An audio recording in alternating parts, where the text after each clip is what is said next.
They are prehistoric tribes living on the steppe. The scenario of lacking food was covering the entire steppe. They saw the appearance of Cretan bulls. They applied the bull's dung on their faces and bodies. A little, they were crawling to their target. They screamed and ran forward to the bulls. They threw an arrow to them and pushed each of them, pulling to the abyss. Some smarter bulls returned to attack humans. The man, Keda, was knocked off an abyss. When his father came, he was being hung on the cliff. He couldn't hold this anymore and fell directly to the edge of the cliff. He wanted to save the man but be stopped by others. The patriarchal had to bring his residents back to the tribal. Today, they solved those meets, and then returned to their tribe. 2 days had passed. His father was still waiting for him on the cliff. They thought he truly died. Everyone made a gravestone for him and left. They had to quickly return to the tribal. Because a harsh winter was coming, a raven flied down and pecked at his mouth. Feeling so painful, he had to revive. He hurriedly looked down the cliff. Going up or going down was all the death. Keda tried a little then a little to go down the cliff. Unfortunately, thunderstorms were coming. He was not only cold but also very tired.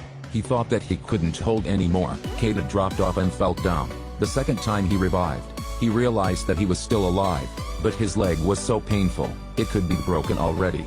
He took a little bit of water and pressed the bones back to its positions. He could move a little bit. Seeing his gravestone on the cliff, he was so frightened. The howling of a wolf made him turn his head and ran away. At night, Keda slept on a big tree's branch. When it's morning, he prepared water and eats an alive worm. The wolves found him. They were rushing ahead to him. Run! Hurry to climb on a tree, but he was pulled down by a wolf. He pulled out his weapon and stabbed at the wolf. The wolves waited for him the whole night. The next morning, the wolves went away and left the hurt wolf. He headed to that wolf, being about to kill and eat it.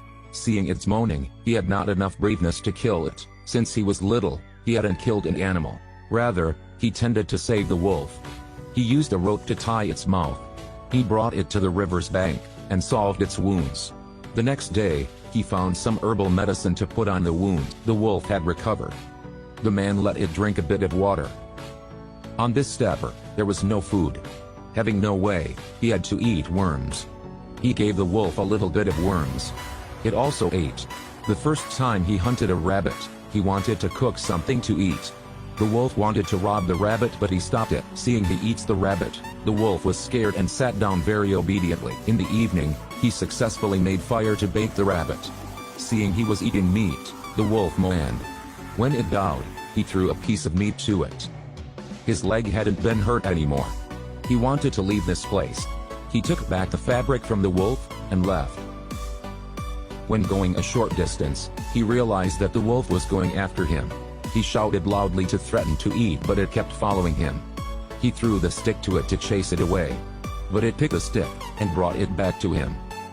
The first dog in history was formed like that. Since that day, they became companions and came home together. The wolf could go hunting, thus they normally have meat to eat. And like that, humans and wolves live together. Keda set the name for the wolf, Alpha. When the winter comes, it's harder to find food. In one time he goes hunting, he falls down to an ice lake, and can't find the point. He felt dumb. He used a knife to break the ice, and was pulled on by Alpha. He had no clothing to keep his body warm. He had to make fire and hug Alpha to keep warm. He was sick. This time would be so hard to come home. The winter was so harsh. The snowstorm occurred so frequently. They unpurposely hid in the save of a dangerous animal. He was attacked by the animal. Right that moment, Alpha headed to rescue its owner. Its body was so small to fight against the animal. In the most dangerous moment, he shot an arrow to kill the animal. Alpha was stepping to him when it suddenly collapsed. It got hurt. He gave Alpha food, and helped it to hold the blood. He and Alpha returned to the way, and went home in the storm. The snowstorm was so heavy. He and Alpha were extremely exhausted. Alpha couldn't put up with this scenario anymore. He picked Alpha up and kept going. After days, he and Alpha arrived at home. Everyone was so touched when seeing him. He begged everyone on saving Alpha. He woke up. Alpha was lying next to him. The residents took from inside of Alpha a little wolf. The snow passed. Alpha's children were growing. They became friends with Keda and residents of his tribe. Many years later, the tribal and the wolves became a strong community. It's also the beginning of the dog creature.